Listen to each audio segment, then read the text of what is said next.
श्री शिवाय नमस्तुभ्यं। हर हर महादेव। नमस्कार प्रिय भक्तगणों, स्वागत है आप सभी का आपके अपने चैनल ज्ञान अर्थ में। आप सभी का दिन शुभ और मंगलमय हो। श्रोताओं, आज आप रसपान करेंगे शिव महापुराण के दूसरे अध्याय के महात्म्य का, जिसमें देवराज को शिवलोक की प्राप्ति, चंचुला का संसार से वैराग्य। श्री सौनक जी ने कहा, आप धन्य हैं सूत जी, आप परमार्थ तत्व के ज्ञाता हैं। आपने हम पर कृपा करके हमें यह अद्भुत और दिव्य कथा सुनाई। भूतल पर इस कथा के समान कल्याण का और कोई साधन नहीं है। आपकी कृपा से यह बात हमने समझ ली है। सूत जी, इस कथा के द्वारा कौन से पापी हो शुद्ध होते हैं, उन्हें कृपा पूर्वक बताकर इस जगत को कृतार्थ करें। सूत जी बोले, मुने, जो मनुष्य पाप, दुराचार तथा काम, क्रोध, मद, लोभ में निरंतर डूबे रहते हैं, वे भी शिव पुराण पढ़ने अथवा सुनने से शुद्ध हो जाते हैं तथा उनके पापों का पूर्णतः नाश हो जाता है। इस विषय में मैं तुम्हें एक कथा सुनाता हूँ। देवराज ब्राह्मण की कथा। बहुत पहले की बात है। किरातों के नगर में देवराज नाम का एक ब्राह्मण रहता था। वह ज्ञान में दुर्बल, गरीब, रस बेचने वाला तथा वैदिक धर्म से विमुख था। वह स्नान संध्या नहीं करता था तथा उसमें वैश्यवृत्ति बढ़ती जा रही थी। वह भक्तों को ठगता था। उसने अनेक मनुष्य को मारकर उन सब का धन हड़प लिया था। उस पापी ने थोड़ा सा भी धन धर्म के काम में नहीं लगाया था। वह वैश्यगामी तथा आचार भ्रष्ट था। एक दिन वह घूमता हुआ दैवी योग से प्रतिष्ठान पूर्व झूसी प्रयाग जा पहुंचा। वहां उसने एक शिवालय देखा जहां बहुत से साधु महात्मा एकत्र हुए थे। देवराज वहीं ठहर गया। वहां रात में उसे ज्वर आ गया और उसे बड़ी पीड़ा होने लगी। वहीं पर एक ब्राह्मण देवता शिव पुराण की कथा सुना रहे थे। ज्वर में पड़ा देवराज भी ब्राह्मण के मुख से शिव कथा को निरंतर सुनता रहता था। एक मास बाद देवराज ज्वर से पीड़ित अवस्था में चल बसा। यमराज के दूत उसे बांधकर यमपुरी ले गए। तभी वहां शिवलोक से भगवान शिव के पार्षदगण आ गए। वे कर्पूर के समान उज्जवल थे। उनके हाथ में त्रिशूल, संपूर्ण शरीर पर भस्म और गले में रुद्राक्ष की माला उनके शरीर की शोभा बढ़ा रही थी। उन्होंने यमराज के दूतों को मार पीट कर देवराज को यमदूतों के चंगुल से छुड़ा लिया और वे अपने अद्भुत विमान में बिठाकर जब कैलाश पर्वत पर ले जाने लगे तो यमपुरी में कोलाहल मच गया, जिसे सुनकर यमराज अपने भवन से बाहर आए। साक्षात रुद्रों के समान प्रतीत होने वाले इन दूतों का धर्मराज ने विधि पूर्वक पूजन कर ज्ञान दृष्टि से सारा मामला जान लिया। उन्होंने भय के कारण भगवान शिव के दूतों से कोई बात नहीं पूछी। तत्पश्चात शिवदूत देवराज को लेकर कैलाश चले गए और वहां पहुंचकर उन्होंने ब्राह्मण को करुणावतार भगवान शिव के हाथों में सौंप दिया। शौनक जी ने कहा, महाभाग सूत जी, आप सर्वज्ञ हैं। आपके कृपा प्रसाद से मैं कृतार्थ हुआ। इस इतिहास को सुनकर मेरा मन आनंदित हो गया है। अतः भगवान शिव में प्रेम बढ़ाने वाली दूसरी कथा कहिए। आइए अब करते हैं तीसरे अध्याय के महात्म्य का श्रवण। विदिम ब्राह्मण की कथा। श्री सूत जी बोले, सौनक सुनो, मैं तुम्हारे सामने एक अन्य गोपनीय कथा का वर्णन करूंगा, क्योंकि तुम शिव भक्तों में अग्रगण्य व देवताओं में श्रेष्ठ हो। समुद्र के निकटवर्ती प्रदेश में वाशकल नामक गांव है, जहाँ वैदिक धर्म से विमुख महापापी मनुष्य रहते हैं। वे सभी दुष्ट हैं एवं उनका मन दूषित विषय भोगों में ही लगा रहता है।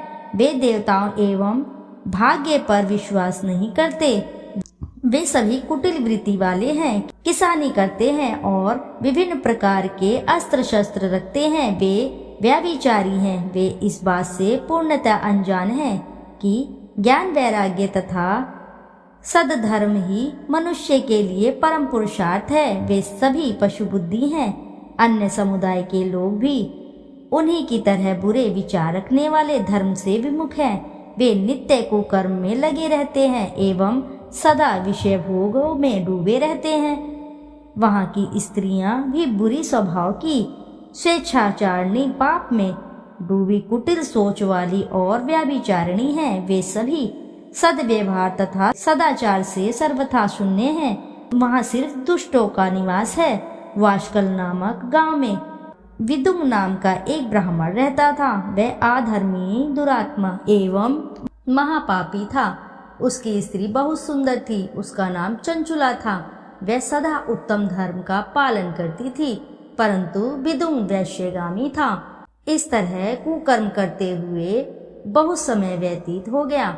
उसकी स्त्री काम से पीड़ित होने पर भी, स्वधर्मनाश के भय से क्लेश सहकर भी काफी समय तक धर्म भ्रष्ट नहीं हुई, परंतु आगे चलकर वह भी अपने दुराचारी पति के आचरण से प्रभावित होकर दुराचारिणी और अपने धर्म से विमुख हो गई।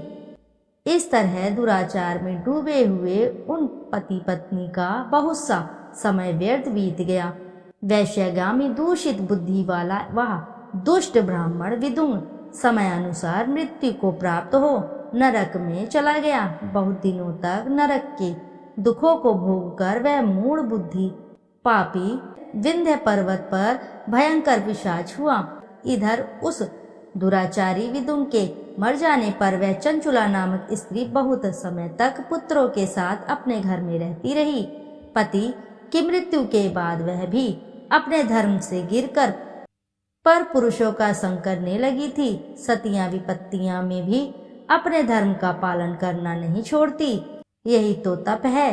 तप कठिन तो होता है, लेकिन इसका फल मीठा होता है। विषय इस सत्य को नहीं जानता, इसलिए वह विषयों के विष फल का स्वाद लेते हुए भोग करता है। एक दिन दैव योग से किसी पुण्य पर्व के आने पर वह अपने भाई बंधुओं के साथ गोकर्ण क्षेत्र में गई। उसने तीर्थ के जल में स्नान किया एवं बंधुजनों के साथ यत्र तत्र घूमने लगी। घूमते घूमते वह एक देव मंदिर में गई। वहां उसने एक ब्राह्मण के मुख से भगवान शिव की पवित्र, परम पवित्र एवं मंगलकारी कथा सुनी। कथावाचक ब्राह्मण कह रहे थे कि जो स्त्रियां व्यभिचार करती हैं, वे मरने के बाद जब यमलोक जाती हैं, तब यमराज के दूत उन्हें तरह तरह से यंत्रणा देते हैं। वह उसके कामांगों को तप्त लौह दंडों से दागते हैं। तप्त लौह के पुरुष से उसका संसर्ग कराते हैं। ये सारे दंड इतनी वेदना देने वाले होते हैं कि जीव पुकार पुकार कर कहता है कि अब तो ऐसा नहीं करेगा, लेकिन यमदूत उसे छोड़ते नहीं। कर्मों का फल तो सभी को भोगना पड़ता है। देव, ऋषि, मनुष्य सभी इससे बंधे हुए हैं। ब्राह्मण के मुख से वह वैराग्य बढ़ाने वाली कथा सुनकर चंचुला भय से व्याकुल हो गई। कथा समाप्त होने पर सभी लोग वहां से चले गए। तब तक कथा बाँचने वाले ब्राह्मण देवता से चंचुला ने कहा, हे ब्राह्मण, धर्म को न जानने के कारण मेरे द्वारा बहुत बड़ा दुराचार हुआ है। स्वामी, मेरे ऊपर कृपा करके मेरा उद्धार कीजिए। आपके प्रवचनों को सुनकर मुझे इस संसार से वैराग्य हो गया है। मुझ मूढ़ चित्त वाली पापिनी को धिक्कार है। मैं निंदा के योग्य हूँ। मैं बुरे विषयों में फंसकर अपने धर्म से विमुख हो गई थी। कौन मुझ जैसी कुमार्ग में मन लगाने वाली पापिनी का साथ देगा? जब यमदूत मेरे गले में फंदा डालकर मुझे बांध कर ले जाएंगे और नरक में मेरे शरीर के टुकड़े करेंगे, तब मैं कैसे उन यातनाओं को सहन कर पाऊंगी? मैं सब प्रकार से नष्ट हो गई हूँ, क्योंकि अभी तक मैं हर तरह से पाप में डूबी रही हूँ। हे ब्राह्मण, आप मेरे गुरु हैं, आप ही मेरे माता पिता हैं। मैं आपकी शरण में आई हूँ। मुझ अबला का अब आप ही उद्धार कीजिए। सूत जी कहते हैं, सौनक जी इस प्रकार विलाप करती हुई चंचला ब्राह्मण देवता के चरणों में गिर पड़ी। तब ब्राह्मण ने उसे कृपा पूर्वक उठाया। चौथा अध्याय। चंचला की शिव कथा सुनने में रुचि और शिवलोक गमन।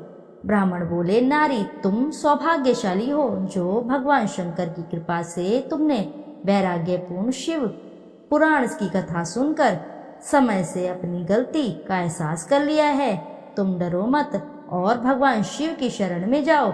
उनकी परम कृपा से तुम्हारे सभी पाप नष्ट हो जाएंगे। मैं तुम्हें भगवान शिव की कथा सहित वह मार्ग भी बताऊंगा जिसके द्वारा तुम्हें सुख देने वाली उत्तम गति प्राप्त होगी। शिव कथा सुनने से तुम्हारी बुद्धि शुद्ध हो गई है और तुम्हें पश्चाताप हुआ है तथा गमन में वैराग्य उत्पन्न हुआ है। पश्चाताप ही पाप करने वाले पापियों के लिए सबसे बड़ा प्रायश्चित है।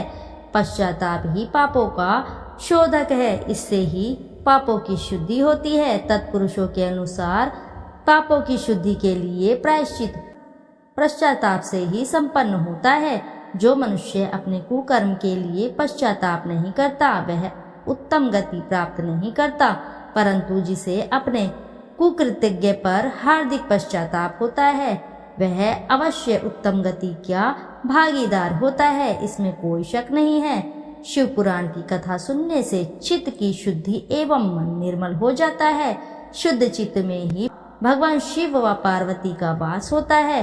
वह शुद्ध आत्मा पुरुष सदाशिव के पद को प्राप्त होता है। इस कथा का श्रवण सभी मनुष्य के लिए कल्याणकारी है, अतः इसकी आराधना व सेवा करनी चाहिए। यह कथा संबंध रूपी रोग का नाश करने वाली है। भगवान शिव की कथा सुनकर हृदय में उसका मनन करना चाहिए। इससे चित्त की शुद्धि होती है। चित्त शुद्धि होने से ज्ञान और वैराग्य के साथ महेश्वर की भक्ति निश्चय ही प्रकट होती है तथा उनके अनुग्रह से ही दिव्य मुक्ति प्राप्त होती है। जो मनुष्य माया के प्रति आसक्त है वह इस संसार बंधन से मुक्त नहीं हो पाता। हे ब्राह्मण पत्नी, तुम अन्य विषयों से अपने मन को हटाकर भगवान शंकर की इस परम पावन कथा को सुनो। इससे तुम्हारे चित्त की शुद्धि होगी और तुम्हें मोक्ष की प्राप्ति होगी। जो मनुष्य निर्मल हृदय से भगवान शिव के चरणों का चिंतन करता है उसकी एक ही जन्म में मुक्ति हो जाती है। सूत जी कहते हैं, सौनक यह कहकर वे ब्राह्मण चुप हो गए। उनका हृदय करुणा से भर गया। वे ध्यान में मग्न हो गए। ब्राह्मण का उक्त उपदेश सुनकर चंचुला के नेत्रों में आनंद के आंसू छलक आए। वह हर्ष भरे हृदय से ब्राह्मण देवता के चरणों में गिर गई और हाथ जोड़कर बोली, मैं कृतार्थ हो गई हूँ। हे ब्राह्मण, शिव भक्तों में श्रेष्ठ स्वामिन, आप धन्य हैं। आप परमार्थदर्शी हैं और सदा परोपकार में लगे रहते हैं। साधो, मैं नरक के समुद्र में गिर रही हूँ, कृपा कर मेरा उद्धार कीजिए। जिस पौराणिक व अमृत के समान सुंदर शिव पुराण कथा की बात आपने की है उसे सुनकर ही मेरे मन में वैराग्य उत्पन्न हुआ है। उस अमृतमयी शिव पुराण कथा को सुनने के लिए मेरे मन में बड़ी श्रद्धा हो रही है। कृपया आप मुझे उसे सुनाइए। सूत जी कहते हैं, शिव पुराण की कथा सुनने की इच्छा मन में लिए हुए चंचला उन ब्राह्मण देवता की सेवा में ही वहीं रहने लगी। उस गोकर्ण नामक महाक्षेत्र में उन ब्राह्मण देवता के मुख से चंचला शिव पुराण की भक्ति, ज्ञान और वैराग्य बढ़ाने वाली और मुक्ति देने वाली परम उत्तम कथा सुनकर कृतार्थ हुई। उसका चित्त शुद्ध हो गया। वह अपने हृदय में शिव के सगुण रूप का चिंतन करने लगी। वह सदैव शिव के सच्चिदानंदमय स्वरूप का स्मरण करती थी। तत्पश्चात अपना समय पूर्ण होने पर चंचला ने बिना किसी कष्ट के अपना शरीर त्याग दिया। उसे लेने के लिए एक दिव्य विमान वहां पहुंचा। यह विमान शोभा साधनों से सजा था एवं शिवगणों से सुशोभित था। चंचला विमान से शिवपुरी पहुंची। उसके सारे पाप धुल गए। वह दिव्यांगना हो गई। वह गौरांगी देवी मस्तक पर अर्धचंद्र का मुकुट व अन्य दिव्य आभूषण पहने हुए शिवपुरी पहुंची।